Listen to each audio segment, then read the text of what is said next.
കേരളത്തിലെ ജാതി സമൂഹത്തിന്റെ അവസാനത്തെ ഇരയാണ് നിതിൻ.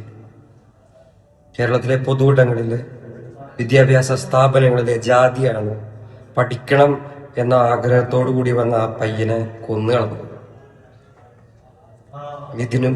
നിതിന്റെ അപ്പനും അമ്മയ്ക്കും നീതി കിട്ടിയിട്ടില്ലെങ്കിൽ കേരളത്തിലെ പൊതുസമൂഹത്തിന് നീതി കിട്ടിയിട്ടില്ല എന്നാണ് അതിന്റെ അർത്ഥം. ഹലോ ഗൈസ്, പുതിയൊരു വീഡിയോയിലേക്ക് സ്വാഗതം. നിതിൻ രാജ് എന്ന് പറഞ്ഞ ചേട്ടൻ മരണപ്പെട്ട വിവരം ഇതിനോടകം തന്നെ നിങ്ങൾ എല്ലാവരും അറിഞ്ഞു കാണും. വളരെയധികം വിഷമത്തോടെ തന്നെയാണ് ഈ ഒരു വീഡിയോ ഞാൻ ചെയ്യുന്നത്. കാരണം ഞാനും നാളെ ഒരു സമയത്ത് ഇതേ കൂട്ട് തന്നെ ഉപരിപഠനങ്ങൾക്ക് വേണ്ടി വേറെ കോളേജുകളിൽ പോകുമ്പോൾ ഇതേ കൂട്ടൊരു അവസ്ഥ എനിക്കും വന്നുകൂടെന്നുള്ള ഒരു കാരണവുമില്ല. അന്നേരം ചെയ്യേണ്ട വീഡിയോ ഞാൻ ഇപ്പോഴേ അങ്ങ് ചെയ്തു വെക്കുന്ന രീതിയിലാണ് ഈ ഒരു വീഡിയോ അപ്ലോഡ് ചെയ്യുന്നത്. സത്യം പറഞ്ഞു കഴിഞ്ഞാൽ ഇവരെയൊക്കെ ആരാ അധ്യാപകൻ എന്ന് വിളിക്കുന്നേ? ഒരിക്കലും എൻ്റെ നാവുകൊണ്ട് ഞാൻ വിളിക്കത്തില്ല. ഇവരെയൊക്കെ അധ്യാപകനാക്കിയതാരാ? അവർ പറയുന്ന ഓരോരോ സ്റ്റേറ്റ്മെന്റ്സ് എടുത്തു വെച്ച് നോക്കിക്കഴിഞ്ഞാൽ ഒരിക്കലും ഇവരൊന്നും അധ്യാപകന്മാരുടെ കൂട്ടത്തിൽ കൂട്ടാനേ പറ്റത്തില്ല. അയ്യേ, ഇത് എന്തുവാണ് ഇത്? കോളേജിൽ അധ്യാപകന്മാർ തന്നെയാണോ ഇവരൊക്കെ? ആ ചേട്ടനെ മാക്സിമം ഹറാസ്മെന്റ് ചെയ്ത് മാക്സിമം പിന്നെ സീനിയേഴ്സിനെ കുറിച്ചും എടുത്തു പറയണം. കുറേ സീനിയേഴ്സ് ഈ പുള്ളിക്കാരനെ ആണെങ്കിൽ നല്ല രീതിക്ക് റാഗ് ചെയ്തിട്ടുണ്ട്.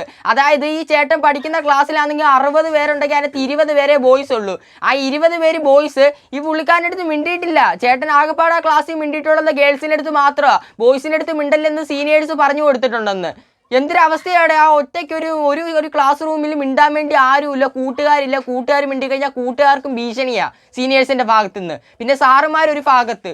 ഇതൊന്നും ഒരിക്കലും അംഗീകരിക്കാൻ പറ്റുന്ന ഒരു കാര്യമില്ല. ആൾക്കാരൊക്കെ വിചാരിച്ചെന്ന് പറയും ചേട്ടൻ്റെ കൂട്ടുകാരും ചിലപ്പോൾ കൂട്ടുകാരാണെങ്കിൽ ഫസ്റ്റ് ഇയർ സ്റ്റുഡൻസ്, അതുകൊണ്ട് തന്നെ ഈ സാറുമാരെയൊക്കെ പേടി കാണും. പക്ഷേ സീനിയേഴ്സ് ഉണ്ടല്ലോ, സീനിയേഴ്സ് ഇതിനെ തുടർന്നിട്ട് യുവജന സംഘടന എല്ലാവരും കൂടെ ഒത്തുകൂടിയിട്ട് ഇതിനെതിരായിട്ട് പ്രതിഷേധമായിട്ട് രംഗത്ത് വരുമെന്നാണ് വിചാരിച്ചേ. പക്ഷെ ശ്രദ്ധിക്കേണ്ട ഒരു കാര്യം, ഒരാളും ഇതുവരെ അനങ്ങിയിട്ടില്ല. കാരണം ഇവരോടുള്ള പേടി, ഈ സാറുമാരോടുള്ള പേടി. എന്തെങ്കിലും ഒരു കാര്യം, എന്തെങ്കിലും ഒരു വിഷയം ഉണ്ടായിക്കഴിഞ്ഞാൽ ഇവർ അറ്റൻഡൻസ് കട്ട് ചെയ്യുമെന്നും പറഞ്ഞ് ഇവരെ ഭീഷണിപ്പെടുത്തിക്കൊണ്ടിരിക്കും ഓരോ സാറുമാർ.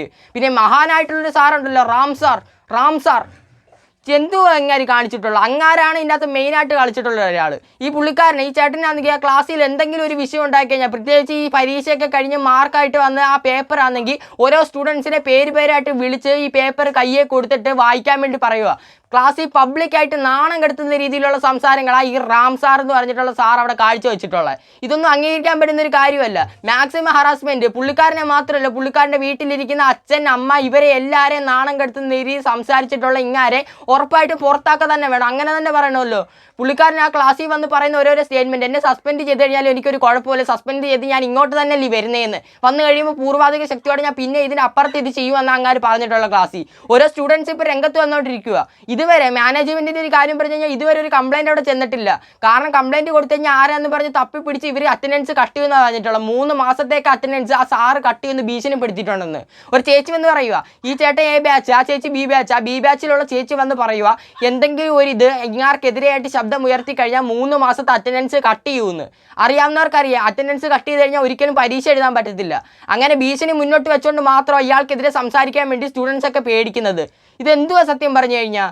ഇതിനെതിരെ ഇപ്പോൾ നിരവധി ആൾക്കാർ, നിരവധി റിയാക്ഷൻ ചാനൽസ് രംഗത്ത് വന്നിട്ടുണ്ട്. ഇത് ഉറപ്പായിട്ടും കത്തിക്കേണ്ട ഒരു വിഷയം തന്നെ. അങ്ങനെയെങ്കിൽ കുറച്ച് ആൾക്കാരും കൂടി ഇതിനെ ചോദ്യം ചെയ്യട്ടെ. ഇത് കോളേജാണോ കശാപ്പുശാലയാണോ? അല്ല, എനിക്ക് മനസ്സിലാവുന്നില്ല. ആ അമ്മയാണെങ്കിൽ, ഈ ചേട്ടൻ്റെ അമ്മയാണെങ്കിൽ ഒരു സർജറി കഴിഞ്ഞ് വീട്ടിൽ കിടക്കുമായിരുന്നു. അപ്പം ഈ ചേട്ടൻ്റെ പരീക്ഷയുടെ മാർക്ക് വന്നപ്പോൾ ഈ സാറ് 3-4 മാർക്കൊക്കെ ചുമ്മാ വെട്ടിക്കളയുക. പറയുന്ന ഒരു ന്യായീകരണം എന്ന് പറയുമ്പം വീട്ടിൽ സർജറി കിടക്കുന്ന അമ്മയ്ക്ക് ഒരു സന്തോഷമാവട്ടെന്ന്. പേരൻസ് മീറ്റിംഗ് വന്നപ്പോൾ വീട്ടിൽ നിന്ന് രക്ഷിതാക്കൾ എന്തുകൊണ്ട് വന്നില്ലെന്ന് സാറ് ചോദിച്ചപ്പോൾ ചേട്ടൻ പറഞ്ഞ മറുപടി, സർജറി കഴിഞ്ഞ് അമ്മ വീട്ടിൽ കിടക്കും, എങ്ങനെ വരാനാ? അതിന് ഈ സാറ് പറഞ്ഞിട്ടുള്ള ന്യായീകരണം എന്തും എണ്ണിച്ച് നടക്കാൻ പറ്റത്തില്ല. കാലിന് സ്വാധീനമില്ല. എന്തൊക്കെ സ്റ്റേറ്റ്മെന്റ്സ് അവിടെ വെച്ച് കൊടുത്തിട്ടുള്ള ഇങ്ങാര്. ആ അമ്മയ്ക്ക് വയ്യാതെ വീട്ടിൽ കിടക്കും, അമ്മയ്ക്ക് സർപ്രൈസ് ആവട്ടെന്ന്. മാർക്ക് കുറയുന്നത് അമ്മയ്ക്ക് സർപ്രൈസ് ആവട്ടെ, അതുകൊണ്ട് തന്നെ ഞാൻ മാർക്ക് വെട്ടി കുറക്കുമെന്ന്. അച്ഛൻ കൂലിപ്പണിക്കാരനല്ലേ, അച്ഛനും ഒരു സർപ്രൈസ് ആവട്ടെന്ന്. എന്തുകൊണ്ടും നിങ്ങളെയൊക്കെ പോലുള്ള അധ്യാപകരെക്കാളും എന്തുകൊണ്ട് മാന്യതയുള്ളൊരു തൊഴിൽ തന്നെ കൂലിപ്പണി എന്ന് തന്നെ ഞാൻ പറയും. ഇത് നോർത്ത് ഇന്ത്യൻ സംഭവങ്ങളൊന്നുമല്ല, കേരളം തന്നെ. ഒരു പാവപ്പെട്ടവരുടെ മകനായോണ്ടാണ് ഇങ്ങനെയുള്ള കാര്യങ്ങളൊക്കെ അവിടെ ചെയ്യുന്നത്. ഇത് ഈ ഒരു ചേട്ടൻ്റെ അവസ്ഥ മാത്രമാണ്. ഈ പുള്ളിക്കാരൻ, ഈ റാം എന്ന് പറഞ്ഞ മഹാ വ്യക്തിയാണെങ്കിൽ ഈ ചേട്ടനെ മാത്രം ടാർഗറ്റ് ചെയ്തുകൊണ്ടാണ് ഒരു വർഷമായിട്ട് നടക്കുന്നത്. 1 വർഷം പോലും ആയിട്ടില്ല ചേട്ടൻ കോളേജിൽ വന്നിട്ട്, 1 വർഷം പോലും ആയില്ല. അതിന് മുമ്പ് ഇങ്ങനെ ഒരു ഇൻസിഡന്റ് അവിടെ നടക്കുന്നത്. ഇങ്ങാരാണെങ്കിൽ ഈ ചേട്ടനെ മാത്രം ടാർഗറ്റ് ചെയ്ത് അവിടെ സംസാരിച്ചുകൊണ്ടിരിക്കുന്നത്. പാവപ്പെട്ട മക്കൾക്കൊരു വിലയില്ലാത്ത രീതിയിലാണ്, നിറത്തിൻ്റെയും ജാതിയുടെയും കളറിൻ്റെയും കാര്യങ്ങൾ പറഞ്ഞ് ആ ചേട്ടനെ മാക്സിമം തളർത്താൻ പറ്റുന്ന രീതിയിലാണ് ഈ പുള്ളിക്കാരൻ അവിടെ സംസാരിച്ചിട്ടുള്ളത്. പാവം അച്ഛൻ്റെ അമ്മയുടെ അവസ്ഥ നിങ്ങളൊന്ന് ആലോചിച്ച് നോക്കണം. പണക്കാരുണ്ട്, പണക്കാരും സുന്ദരന്മാരൊക്കെ ഉണ്ടെങ്കിൽ അവരെയൊക്കെ പറയുന്നത്, oh my God look like Cinderella എന്നൊക്കെ പുള്ളിക്കാരൻ പുകഴ്ത്തി പറയുന്ന അവിടുത്തെ ഒരു സ്റ്റുഡൻസ് വന്ന് പറഞ്ഞിട്ടുള്ള വീഡിയോ ഞാൻ വെച്ച് തരാം. അതിന് മുമ്പ് ഇതേപോലുള്ള നിറം മങ്ങിയവയും ഈ ജാതിയുടെയും മതത്തിൻ്റെയും പേരും പറഞ്ഞ് എങ്ങനെ എങ്ങനെ കളിയാക്കാം അതിന്റെ പീക്ക് ലെവലിൽ നിന്നിട്ട് ഇങ്ങാര് പറഞ്ഞിട്ടുള്ളൂ. ഉറപ്പായിട്ടും ഇതിനെതിരെ നടപടി ഉണ്ടാവും. നിറത്തിന്റെ ജാതിയുടെ മതത്തിന്റെ ഒന്നിന്റെയും കാര്യം അവിടെ സംസാരിക്കേണ്ട ഒരു ആവശ്യമില്ല. എല്ലാവരുടെയും ദേഹത്തൂടെ ഓടുന്നത് ചുമന്ന കളറ് ചോര തന്നെ. ഒരാൾക്ക് പെട്ടെന്ന് രക്തത്തിന്റെ ഒരു ആവശ്യം വന്നു കഴിഞ്ഞാൽ കളറ് കുറഞ്ഞവൻ കളറ് കൂടിയവൻ എന്നൊന്നും ഒരു വേർതിരിവ് അവിടെ കാണത്തില്ല. രക്തം ആരുടെയാണോ മാച്ച് ചെയ്തിട്ടുള്ള ആ രക്തം തന്നെ എടുക്കും. ഇപ്പൊ ഈ റാം എന്ന് പറഞ്ഞ മഹാവ്യക്തിക്ക് തന്നെ രക്തത്തിന്റെ ആവശ്യം വന്നു കഴിഞ്ഞാൽ ആര് കൊടുക്കണം? നിറം. എനിക്കാണെങ്കിൽ വൈറ്റ് കളറുള്ള വ്യക്തിയുടെ ചോര തന്നെ വേണമെന്ന് ഇയാൾ പറയുമോ? ഒരിക്കലും ഇല്ല. ഇനി നിങ്ങൾക്ക് ഞാനൊരു വീഡിയോ താഴെ വെച്ച് തരാം. ഈ ചേട്ടൻ പഠിച്ചത് A ബാച്ച് ആണെങ്കിൽ B ബാച്ച് പഠിക്കുന്ന ഒരു ചേച്ചിയെ വെളിപ്പെടുത്തലുമായിട്ട് വന്നിട്ടുള്ള കോളേജ് നിങ്ങൾക്ക് അറിയാമായിരിക്കുമല്ലോ. Kannur Anjarakandy college BDC dental college പഠിച്ചിട്ടുള്ള സ്റ്റുഡൻസ് ഇവരെല്ലാവരും. ഇനി B ബാച്ച് പഠിക്കുന്ന ചേച്ചി ഈ റാം എന്ന് പറഞ്ഞ മഹാവ്യക്തിത്വത്തിന് ഉടമയ്ക്കെതിരെ സംസാരിച്ച് രംഗത്ത് വന്നിട്ടുണ്ട്. ആ വീഡിയോ ഞാൻ താഴെ വെച്ച് തരാം, നിങ്ങളത് കേട്ട് നോക്ക്. ശരിയല്ല, ഞാൻ പോലും ഇന്നലത്തെ ദിവസം ഒന്നും കഴിച്ചിട്ടില്ല, നമുക്ക് കഴിക്കാൻ പോലും പറ്റുന്നില്ല. എന്താ ചെയ്യേണ്ടതെന്ന് അറിയില്ല. ഇനി ഇപ്പോൾ ഇത് പറഞ്ഞിട്ട് എൻ്റെ ജീവിതം എന്താവുന്ന പോലും എനിക്കറിയില്ല. പക്ഷെ എനിക്കിത് പറയണം. എനിക്ക് രാത്രി ഉറങ്ങാൻ പോലും പറ്റുന്നുണ്ടായിരുന്നില്ല ഇത് പറയാണ്ടിരുന്നിട്ട്. എന്ത് വരാനാ? ഒന്നും വരാനില്ല ചേച്ചി. ആരെയും പേടിക്കേണ്ട ആവശ്യമില്ല. സത്യം പുറത്തു വരാൻ വേണ്ടി ഒരാളുടെ മുഖത്തിന് നോക്കുകയും വേണ്ട, ഒരാളെയും പേടിക്കേണ്ട ആവശ്യമില്ല. എന്തായാലും ഇത്രയും ജനങ്ങൾ നിന്നപ്പോൾ ഇയാളുടെ സത്യം തുറന്നു പറയാൻ വേണ്ടി കാണിച്ച ചേച്ചിയുടെ ആ മനസ്സിൽ ഒരു ബിഗ് സല്യൂട്ട് തന്നെ ഞാൻ തരുന്നു. ഒരിക്കലും ചേച്ചി പേടിക്കേണ്ട ആവശ്യമില്ല. സപ്പോർട്ടായിട്ട് ആയിരക്കണക്കിന് ജനങ്ങൾ ചേച്ചിയുടെ കൂടെ തന്നെ ഉണ്ട്. പിന്നെ ഈ ഇങ്ങാരെയൊക്കെ പോലുള്ള മഹാമാരെ ഉറപ്പായിട്ടും ഇതിൽ നിന്നൊക്കെ അടിച്ചിറക്കണം. കുറേ പേരുണ്ട്, ഇല്ലെന്നല്ല ഞാൻ പറയുന്നത്. ഇതേ കൂട്ട് തന്നെയുള്ള കുറേ ആൾക്കാരുണ്ട്, നമ്മളിതൊന്നും അറിയുന്നില്ലെന്നേ ഉള്ളൂ. ഈ അഞ്ചരക്കണ്ടി കോളേജ്, കണ്ണൂരിൽ പഠിക്കുന്ന അഞ്ചരക്കണ്ടി കോളേജ് കുറേ സ്റ്റുഡൻസ് ഉണ്ട് ഡിപ്രഷന് ഗുളിക കഴിക്കുന്നവർ. അപ്പോൾ അവരുടെയൊക്കെ അവസ്ഥ ഒന്ന് ആലോചിച്ച് നോക്കി. ഇതൊക്കെ കേട്ട് കഴിഞ്ഞാൽ എങ്ങനെ പഠിക്കാൻ തോന്നും? ഈ ചേച്ചി പറഞ്ഞിട്ടുള്ളത് കൂടുതലായിട്ട് ഇതിന്റെ തുടക്കത്തിൽ ഇങ്ങനെ പറഞ്ഞിട്ട് പകുതി ആകുമ്പോഴേക്ക് ആ ചേച്ചി പറഞ്ഞ ഓരോരോ കാര്യങ്ങൾ എന്ന് പറയുമ്പോൾ ഇങ്ങാര് വന്നിട്ട് 1 മണിക്കൂർ ക്ലാസ്സിലാണെങ്കിൽ 55 മിനിറ്റ് കളയുന്നത് ഈ കാസ്റ്റിന്റെ, നിറത്തിന്റെ, മതത്തിന്റെ, ജാതിയുടെയും പേരും പറഞ്ഞ് കളിയാക്കാൻ വേണ്ടി മാത്രമാണ്. അവസാനത്തെ ഒരു 5 മിനിറ്റ് എന്തെങ്കിലും പറഞ്ഞിട്ട് ഇറങ്ങി പിറ്റേ ദിവസം വന്നിട്ട് ആരെങ്കിലും ഒക്കെ വായിച്ച് നോക്കിയെന്ന് ചോദിക്കും. പഠിപ്പിക്കാതെ എന്തോ വായിച്ച് നോക്കാനാ? ടെക്സ്റ്റ് വായിച്ച് നോക്കാനാണെങ്കിൽ കോളേജിൽ വരേണ്ട ആവശ്യമുണ്ടോ? ഈ നിധിച്ചേട്ടന്റെ കാര്യം പറയുന്നത് ആവറേജ് സ്റ്റുഡന്റ് അല്ല, മെറിറ്റിൽ എഴുതി സീറ്റ് കിട്ടിയതാ, എൻട്രൻസ് എഴുതി സീറ്റ് കിട്ടിയതാ. അപ്പൊ അത്രത്തോളം ടാലന്റ് ഉള്ളൊരു ചേട്ടൻ 10ാം ക്ലാസ്സിലും +2ലും ഒക്കെ മികച്ച മാർക്ക് മേടിച്ച് മെറിറ്റ് സീറ്റ് മേടിച്ച് കോളേജിൽ കയറിയ ചേട്ടൻ ആത്മഹത്യ ചെയ്തിട്ടുണ്ടെങ്കിൽ അത് നിങ്ങളെ പോലെയൊക്കെയുള്ള വെറും വൃത്തികെട്ട അധ്യാപകർ അവിടെ ഉള്ളതുകൊണ്ട് തന്നെ അങ്ങനെ തന്നെ എടുത്തു പറയണമല്ലോ. ആ ചേട്ടൻ അങ്ങനെ ചെയ്തിട്ടുണ്ടെങ്കിൽ നിങ്ങളുടെ തന്നെ ഇതാ. ഇനി കുറെ ആൾക്കാർ വേറെ കുറെ വിവാദങ്ങളും കൊണ്ട് വന്നിട്ടുണ്ട്. ഈ ചേട്ടനാണെങ്കിൽ ലോൺ എടുത്തതിന്റെ പേരിലാണ് ഇത് ചെയ്യേണ്ട വന്നതെന്നൊക്കെ. എന്തൊക്കെയായാലും എന്തോത്തിന്റെ പേര് ചെയ്തിട്ടുള്ളതാണെങ്കിലും അധ്യാപകന്മാരുടെ ക്രൂരത ഇത് വെളിപ്പെടുത്തിയിട്ട് തന്നെ ആ ചേട്ടൻ പോയേക്കുന്നത്. അതുകൊണ്ട് തന്നെ ഇതിനെതിരെയായിട്ട് ഉറപ്പായിട്ടും പ്രതിഷേധിക്കണം. മാക്സിമം സോഷ്യൽ മീഡിയയിൽ ഇട്ട് ഈ ഒരു വിഷയം കത്തിച്ച് മാക്സിമം അന്വേഷിക്കേണ്ടവരെ കൊണ്ട് അന്വേഷിപ്പിക്കണം. ബാക്കി കേൾക്കാം. അവനെ മാത്രമല്ല, ക്ലാസ്സിനെ ഫുൾ ബോഡി ഷെയിം ചെയ്യാറുണ്ട്. എന്നെ ഫാറ്റി ഗേൾ എന്ന് വിളിക്കാറുണ്ട്. നിറം കുറവാണെങ്കിൽ കറുത്തിട്ടാണ് പറയാറുണ്ട്. പക്ഷേ നിറം കൂടിയ കുട്ടിയാണെങ്കിൽ യു ലുക്ക് ലൈക്ക് സിൻഡ്രല്ല എന്നും പറയാറുണ്ട്. നമ്മളെയൊക്കെ അപ്പോൾ അങ്ങ് അടിച്ച് താത്താ സംസാരിക്കുന്നത്. ഇപ്പം ഈ ഇൻസിഡൻറ്റ് കഴിഞ്ഞതിന് ശേഷം സീനിയേഴ്സ് നമ്മളോട് പറയുന്നുണ്ട് അവർ ഇങ്ങനെ ഒരു ട്രോമ കടന്നിട്ട് വന്നേ, അവരും സൂയിസൈഡ് അറ്റം വരെ എത്തിയിട്ടുണ്ട്. ഇതിന് മുന്നേ നമ്മളോട് പറഞ്ഞു റാം എന്ന് പറഞ്ഞ സാറുണ്ട്, എല്ലാവരും നോക്കുക, സാർ എന്താണ് പറഞ്ഞത് അത് ചെയ്യുക, സാർ അറ്റൻഡൻസ് കളയും. അതാണ് നമ്മളെത്രയും പേടി. അറ്റൻഡൻസ് ഇല്ലെങ്കിൽ എക്സാം പോലും എഴുതാൻ പറ്റത്തില്ല. ക്ലാസ്സിൽ കയറി അന്നത്തെ ദിവസം കളയും, പിറ്റേ ദിവസം കളയും, ഒരു മാസത്തെ വേണമെങ്കിൽ അങ്ങനെ കളയും. അത് പേടിച്ചിട്ടാണ് ക്ലാസ്സിൽ പോകണേ. ക്ലാസ്സിൽ പോകുമ്പോൾ തന്നെ പറയും നിങ്ങളൊന്നും പഠിപ്പിക്കത്തൊന്നുമില്ല, മതപരമായ കാര്യങ്ങളും ബോഡി ഷേമിങ്ങും മാത്രം. 1 മണിക്കൂർ ക്ലാസ് എങ്കിൽ 55 മിനിറ്റും അത് മാത്രമേ പറയത്തുള്ളൂ. 5 മിനിറ്റ് മാത്രം ക്ലാസ് എടുത്തിട്ട് പോകും. ക്ലാസ് എടുത്തിട്ട് പോയി ഒന്നും പഠിപ്പിക്കാറില്ല. അങ്ങനെ പിറ്റേ ദിവസം വരുമ്പോൾ ടെക്സ്റ്റ് വായിച്ചാൽ ചോദിക്കും, പഠിപ്പിച്ചാലേ ടെക്സ്റ്റ് വായിക്കാൻ പറ്റത്തുള്ളൂ. അത് വായിച്ചില്ലെങ്കിൽ പറയും എല്ലാവരും ഇറങ്ങിപ്പോയിക്കോ, നിങ്ങൾക്ക് 3 മാസത്തെ അറ്റൻഡൻസ് ഇല്ല എന്ന് പറയും. അതെ, അത് ചേച്ചി പറഞ്ഞിട്ടുള്ളൊരു കാര്യമായിട്ടുള്ള കാര്യം തന്നെ. കാരണം നമ്മളുടെ ഇവിടെ ഉള്ള കുറേ ആൾക്കാർ ഇതേ കൂട്ട് തന്നെ ചെയ്യുന്നുണ്ട്. ഇതേ കൂട്ട് നിറത്തിന്റെ പേരും പറഞ്ഞ് അധിക്ഷേപിക്കാവുന്നതിന്റെ മാക്സിമം പറയുന്ന കുറേ ആൾക്കാരുണ്ട്. എക്സാമ്പിൾ നോക്കിക്കഴിഞ്ഞാൽ നമ്മുടെ കേരളത്തിൽ തന്നെ വേറൊരാളും കൂടെ ഉണ്ടല്ലോ, ഒരു ആൻറ്റി, എന്തുവാ കലാമണ്ഡല സത്യഭാമി അങ്ങനെ കണ്ട് പറഞ്ഞൊരു ആൻറ്റിയും കൂടെ ഉണ്ടല്ലോ. ആൻറ്റി ഇതേ കൂട്ട് തന്നെ. ഈ പുള്ളിക്കാരൻ്റെ ഒരു കാര്യം പറഞ്ഞു കഴിഞ്ഞാൽ വെറും നിറത്തിന്റെ പേരും പറഞ്ഞാൽ ഇങ്ങനെ വന്നിടത്ത് കളിയാക്കുന്നത്. പുള്ളിക്കാരൻ ആരാ? എന്നാ പിന്നെ എന്തിനാ കേരളത്തിൽ നിൽക്കുന്നത്? വല്ല അമേരിക്കയിൽ പോയി നിൽക്കാൻ പറ, നിറം കാണാൻ പറ്റത്തില്ലെങ്കിൽ. എൻ്റെ പൊന്നെ, ഇവിടെ വന്ന് പറയുന്ന പറച്ചിൽ കേട്ട് കഴിഞ്ഞാൽ അങ്ങാരങ്ങ് മഹാവ്യക്തിത്വത്തിനുടമയില്ല, മഹാവ്യക്തിത്വത്തിൻ്റെ ഉടമ. ഒരാളുടെ കളർ കണ്ടിട്ടല്ല അയാളുടെ ക്യാരക്ടർ പറയുന്നത്. ഇത്രയും മിടുക്കനായിട്ടുള്ള, ഇത്രയും മാർക്ക് മേടിച്ച് മെറിറ്റ് സീറ്റ് മേടിച്ച് ആ ചേട്ടൻ്റെ കഴിവ് അംഗീകരിക്കാതെ നിറമില്ലെന്നും പറഞ്ഞിട്ട് ചേട്ടൻ്റെ പേപ്പർ, ആ പരീക്ഷ പേപ്പർ കുറേ പിള്ളേരെയും കൊണ്ട് വായിപ്പിക്കുന്ന, അതേ കൂട്ട് തന്നെ അവിടെ ഇരിക്കുന്ന ആൺപിള്ളേരെയും കൊണ്ട് ഈ ചേട്ടനെ അടുപ്പിക്കുന്നത്. എന്തൊക്കെയാണോ കാണിച്ചു കൂട്ടിയിട്ടുള്ളത്? ഇനി അതെനിക്ക് കുറേ വെളിപ്പെടുത്തലുകൾ ഇതേവിട്ട് തന്നെ വന്നിട്ടുണ്ട്. അച്ഛൻ്റെ അമ്മയുടെ കണ്ണീര് കാണാൻ പറ്റുമോ? ഭാവിയെ ഓർത്തിട്ട് മാക്സിമം ചേട്ടനെ കൊണ്ട് താഴാൻ പറ്റുന്നതിൻ്റെ അത്രയും രീതി താഴ്ന്നു കൊടുത്തു. പിന്നെ തലയിൽ കിടന്ന് നിരങ്ങുമെന്ന് പറഞ്ഞു കഴിഞ്ഞാൽ ഒരിക്കലും അംഗീകരിക്കാൻ പറ്റത്തില്ല. എന്തുവാ ആ ഒരു അങ്ങാര് കാരണം മാത്രം ഒരു ചേട്ടൻ്റെ ജീവൻ അവിടെ പോയിട്ടുള്ളത്. ഇതിനെതിരായിട്ട് പ്രതികരിച്ചുകൊണ്ട് കുറേ ആൾക്കാർ രംഗത്ത് വന്നിട്ടുണ്ട്. കേരളത്തിലെ ജാതി സമൂഹത്തിന്റെ അവസാനത്തെ ഇരയാണ് നിധി. കേരളത്തിലെ പൊതുവിടങ്ങളിൽ വിദ്യാഭ്യാസ സ്ഥാപനങ്ങളിലെ ജാതിയാണ് പഠിക്കണം എന്ന ആഗ്രഹത്തോടു കൂടി വന്ന ആ പയ്യനെ കൊന്നുകളഞ്ഞു.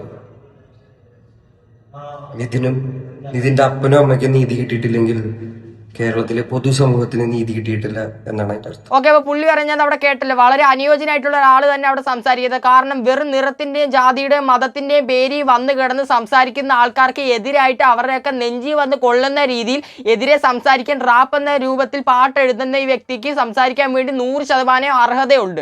വ്യക്തമായിട്ടുള്ള രീതിയിൽ തന്നെ പുള്ളിക്കാരൻ അവിടെ സംസാരിച്ചിട്ടുള്ളത്. ഇതേ കൂട്ടുള്ള ആളുകളൊക്കെ രംഗത്ത് വന്ന് ഇങ്ങാരെയൊക്കെ പോലുള്ള അധ്യാപകന്മാർക്കെതിരെ സംസാരിച്ചാൽ മാത്രമേ ഇത് നമുക്ക് നിയന്ത്രിക്കാൻ പറ്റത്തുള്ളൂ. ഇതല്ലെങ്കിൽ ഇതേ കൂട്ടുള്ള കുറേയാണ് ഇനി എണ്ണിച്ചു വരും. ഇവരൊക്കെ വെറും ശമ്പളത്തിന് വേണ്ടി മാത്രം പഠിപ്പിക്കാൻ വേണ്ടി മുന്നോട്ട് വന്നവരല്ലാതെ ഒരു കുട്ടിയെ പഠിപ്പിച്ച് എങ്ങനെയെങ്കിലും ജയിപ്പിക്കണമെന്ന് പറഞ്ഞ് വരുന്നവരല്ല. കുറെ സാറുമാർ തന്നെ രംഗത്ത് വന്നിട്ടുണ്ട് ഇതിനെ തുടർന്നിട്ട്. അതാണ് നമുക്ക് അംഗീകരിക്കാൻ പറ്റുന്നത്. കുറെ സാറുമാർ വന്നിട്ടുണ്ട്. സാറിന്റെ ഇത് ഞാൻ താഴോട്ട് വെച്ചുതരാം, നിങ്ങളത് കേട്ട് നോക്ക്. എല്ലാ സ്കൂളുകളും ഗ്രൂപ്പ് ബോംബിട്ടിട്ടാണ് ഇവിടെ നിന്ന് പോകുന്നത്. ഡിസ്ക്രിമിനേഷൻ ഉണ്ട്, വിവേചനമുണ്ട്. ചില അധ്യാപകർ പരസ്പരം സംസാരിക്കാത്ത അധ്യാപകരുണ്ടല്ലോ. ഒരു സ്കൂളില് ജോലി ചെയ്യുന്ന അധ്യാപകർ പരസ്പരം സംസാരിക്കില്ല. കുട്ടിയെ സംബന്ധിച്ചോളം കുട്ടിയെ ആദ്യം പഠിക്കുന്നത് വീട്ടിൽ നിന്നാണ്. ടീച്ചർമാർക്ക് സെലക്റ്റീവായിട്ട് 5 പിള്ളേരുണ്ട്, അവരോട് മാത്രമേ ടീച്ചർമാർ സംസാരിക്കൂ. സാറ് എന്നോട് പറഞ്ഞത്, സാറേ 10ാം ക്ലാസ്സിൽ എല്ലാവരും ജയിപ്പിച്ച് വിട്ടാലേ പിന്നെ പുറം പണിക്ക് വേണ്ടേ, മീൻ പിടിക്കാൻ പോകണ്ടേ, തൂമ്പാ പണിക്ക് വേണ്ടേ, ഹോട്ടലിൽ വെയിറ്റർ വേണ്ടേ, മറ്റു പുറം ജോലി ചെയ്യുന്നത് ആരാ സാറേ, എല്ലാവരും ജയിപ്പിച്ച് വിട്ടാൽ. അപ്പോൾ സാറിൻ്റെ മനോഭാവം മനസ്സിലായോ? അപ്പോൾ സമ്പന്നരുടെ മക്കൾ എപ്പോഴും ഏറ്റവും ടോപ്പിൽ നിൽക്കണം. സാധാരണക്കാരൻ്റെ മക്കള് അവരെ ആ അച്ഛൻ്റെയും അമ്മയുടെയും ആ നിലവാരത്തിൽ തന്നെ നിൽക്കണം. മനസ്സിനെ വല്ലാതെ വേദനിപ്പിച്ചൊരു സംഭവമാണ്. ആ വീഡിയോയുടെ അടിയിൽ ഞാൻ നോക്കിയപ്പോൾ അവർ എഴുതിയിരിക്കുന്നത് ഈ 2-3 തായും പൂയും ചേർത്തിട്ട് ഈ സാർ 9ാം ക്ലാസ്സിൽ പഠിച്ചിരുന്നപ്പോൾ ഞാൻ കമ്മലിട്ടെന്ന് പറഞ്ഞ് എന്നെ തല്ലിയ ഈ ഡാഷ് മോന് ഇപ്പോൾ കമ്മലിട്ട് വിലസാവോ? ഞാൻ ഈ പരീക്ഷ ഡ്യൂട്ടിക്ക് എവിടെയെല്ലാം നിന്നിട്ടുണ്ടോ അവിടെ എല്ലാം നമ്മുടെ അവിടുത്തെ HM വിളിച്ച് അവള് പറയും, സാറേ നമ്മുടെ വിജയശതമാനം കുറവാണ്, നമ്മുടെ പിള്ളേർ കോപ്പി അടിച്ചാൽ അഡ്ജസ്റ്റ് ചെയ്യണം, പിന്നെ സൂപ്പർവിഷൻ ആരെങ്കിലും വരുവാണെങ്കിൽ ചെരുപ്പ് കൊണ്ട് സിഗ്നൽ കാണിക്കണം. കേട്ടല്ലോ, പല തരത്തിലുള്ള അധ്യാപകരെയായി ഈ സാർ ഇവിടെ ചൂണ്ടിക്കാണിച്ചുകൊണ്ടിരിക്കുന്നത്. പുള്ളിക്കാരൻ ഒരു സാറ് തന്നെ ഇങ്ങനെ പരീക്ഷകളിലൊക്കെ പുള്ളിക്കാരൻ ഒത്തിരി പോയിട്ടുണ്ട്. അവിടെയൊക്കെ ചെല്ലുമ്പോൾ ഓരോ ടീച്ചർമാരുടെ സ്വഭാവങ്ങളായി പുള്ളിക്കാരൻ ഈ വീഡിയോ കൂടെ ചൂണ്ടിക്കാണിച്ചുകൊണ്ടിരിക്കുന്നത്. ഓരോ സ്കൂളുകളിലും ഇതേ ടൈപ്പ് പല രീതിയിലുള്ള അധ്യാപകരാണ് വരുന്നത്. ചിലവർ നല്ലവരുണ്ട്, കുട്ടികൾ ജയിക്കണമെന്ന് മാത്രം ആഗ്രഹിക്കുന്ന ടീച്ചർമാരുണ്ട്. ചിലവർ ഇവരെ പോലെ ഈ റാമെന്ന് പറഞ്ഞ ഈ മൊഹാനെ പോലുള്ള കുറേ ടീച്ചർമാരും സാറുമാരും കാണും. പിന്നെ കുട്ടികളെ അറിഞ്ഞ് അവർക്ക് വേണ്ടി ഇങ്ങനെ പഠിപ്പിക്കുന്ന ടീച്ചർമാരുണ്ട്. അങ്ങനെ പല രീതിയിലുള്ള ടീച്ചർമാർ എല്ലാ സ്കൂളുകളും ഉണ്ട്, ഇല്ലെന്നല്ല ഞാൻ പറയുന്നത്. പക്ഷെ അതിനെതിരെ ചോദ്യം ചെയ്യാൻ വേണ്ടി ആൾക്കാർക്ക് ധൈര്യം വേണം. ആർക്കും ധൈര്യമില്ല. കാരണം ഇവരെ പോലുള്ളവരൊക്കെ അറ്റൻഡൻസ് കട്ട് ചെയ്യുമെന്നും മറ്റു പലതും പറഞ്ഞ് ഈ കുട്ടികളെ ഭീഷണിപ്പെടുത്തിക്കൊണ്ടിരിക്കുക. പിന്നെ എങ്ങനെ ഇവരൊക്കെ മുന്നോട്ട് വരും? ഇപ്പം ഈ ഒരു സംഭവം ഉണ്ടായപ്പോഴും ഒരു കുട്ടികളും സംസാരിക്കാൻ വേണ്ടി ധൈര്യം കാണിച്ചില്ല. പിന്നെ ആൾക്കാർ കൊടുത്ത ധൈര്യം കാരണം 1-2 കുട്ടികൾ പിന്നെ ഈ രംഗത്ത് വന്നിട്ട് സംസാരിക്കാൻ തുടങ്ങിയിട്ടുള്ളൂ. ഇതേ കൂട്ടി എല്ലാവരും വന്ന് മുന്നിൽ വന്ന് ഇയാൾക്കെതിരെയായിട്ട് സംസാരിച്ചു കഴിഞ്ഞാൽ ഉറപ്പായിട്ട് ഇതിനെതിരെ നല്ലൊരു നടപടി തന്നെ എടുക്കാൻ പറ്റും. എന്തായാലും അമ്മയുടെ അച്ഛൻ്റെ കാര്യം കുറച്ച് കഷ്ടമാണ്. കാരണം എന്ന് പറയുമ്പോൾ ഈ മോനെ ആണെങ്കിൽ പഠിക്കണമെന്നുള്ള ഈ സീനിയേഴ്സിന്റെ റാഗിങ് കാരണം ഈ ചേട്ടനാണെങ്കിൽ 1 മാസം വന്ന് വീട്ടിൽ കതവടച്ച് കുറ്റിയിട്ട് ഇരുന്നിട്ടുണ്ടെന്ന്. അപ്പോൾ അതിൻ്റെയൊക്കെ നടുവിൽ നിന്ന് ആ ചേട്ടന് പഠിച്ച് മുന്നേറുന്ന അച്ഛൻ കൂലിപ്പണിക്ക് പോകും. അങ്ങനെ വലിയ സാമ്പത്തികമൊന്നും വീട്ടിൽ നിന്നല്ല വന്നിട്ടുള്ളത്. പഠിച്ച് സീറ്റ് മേടിച്ച് ആ അമ്മയ്ക്കും അച്ഛനും വേണ്ടി വല്ലതും ചെയ്തു കൊടുക്കണമെന്നുള്ള ആഗ്രഹത്തോടെ പിന്നെ ആ റാഗിങ് ഒക്കെ സഹിച്ച് കഷ്ടപ്പെട്ട് ആ സ്കൂളിലോട്ട് തിരിച്ചു പോവുകയായിരുന്നു ഈ ചേട്ടൻ. അങ്ങനെ അവിടെ പോയിട്ട് ഈ അച്ഛനും അമ്മയും നിർബന്ധിച്ചിട്ടുണ്ട്. കാരണം മോനെ പോകണമെന്നും പറഞ്ഞ് നിർബന്ധിച്ച് വിട്ടിട്ടുണ്ട്. അങ്ങനെ ഈ ചേട്ടൻ അവിടെ പോയി പഠിച്ച് പിന്നെ ഇങ്ങോട്ട് കടന്നു വരുന്നത്, അതായത് അറിഞ്ഞിട്ടുള്ളൊരു മെസ്സേജ് എന്ന് പറയുമ്പോൾ ചേട്ടൻ മരണപ്പെട്ടിട്ടുണ്ടെന്ന്. ആ അവസ്ഥ നമ്മളൊന്ന് ആലോചിച്ച് നോക്കിക്കഴിഞ്ഞാൽ കുറേ കഷ്ടമാണ്. നമുക്ക് ആർക്കും അത് യോജിക്കാൻ പറ്റുന്നൊരു കാര്യമല്ല. എന്തായാലും അച്ഛനും അമ്മയ്ക്ക് ഇങ്ങോട്ട് തളരാതെ പോകാൻ ദൈവശക്തി കൊടുക്കട്ടെ എന്ന് നമുക്ക് പറയാൻ പറ്റത്തുള്ളൂ. പക്ഷേ ഇതിപ്പോൾ പറയാൻ പറ്റുമെന്ന് തന്നെ എനിക്ക് അറിഞ്ഞൂടാ. കാരണം അമ്മയും അച്ഛനും അത്രത്തോളം വേദന അനുഭവിച്ചുകൊണ്ടിരിക്കുക. സ്വന്തം മോൻ നഷ്ടപ്പെടുമെന്ന് പറഞ്ഞു കഴിഞ്ഞാൽ അതൊരു വലിയ അവസ്ഥ തന്നെ. എന്തായാലും ഇന്നത്തെ വീഡിയോ എത്രയേ ഉള്ളൂ. പിന്നെ എനിക്ക് ആലോചിക്കുമ്പോൾ ഒരു കാര്യം എന്ന് പറയുമ്പോൾ ഈ സംഭവങ്ങളൊക്കെ നടക്കുന്ന കേരളത്തിലാണെന്ന് ഓർക്കുമ്പോൾ ലജ്ജ വരുന്നു സത്യം പറഞ്ഞു കഴിഞ്ഞാൽ. എന്തായാലും ഇതൊന്നും പ്രതികരിച്ചില്ലെങ്കിൽ പിന്നെ റിയാക്ഷൻ ചാനലൊന്നും പറഞ്ഞ് ഞാൻ എൻ്റെ ഈ ചാനലും തുറന്നു വെച്ചിട്ടിരുന്നിട്ട് കാര്യമില്ലല്ലോ. എന്തായാലും ഇതിനെ സംബന്ധിച്ചിട്ടുള്ള നിങ്ങളുടെ അഭിപ്രായങ്ങൾ ഉറപ്പായിട്ട് ഇനി ഇങ്ങനെ ഒരു നിതിൻ രാജ് ഇനി ഉണ്ടാവരുത്. അതുകൊണ്ട് ഉറപ്പായിട്ട് നിങ്ങളുടെ അഭിപ്രായങ്ങൾ വ്യക്തമായിട്ടുള്ള രീതി കമന്റ് ബോക്സിൽ വന്നൊന്ന് അറിയിച്ചേക്കണം. ഇന്നത്തെ വീഡിയോ അത്രയേ ഉള്ളൂ. അടുത്ത ദിവസം നല്ലൊരു ടോപ്പിക്കായിട്ടാണ്. അതുവരെ എല്ലാവർക്കും ബൈ.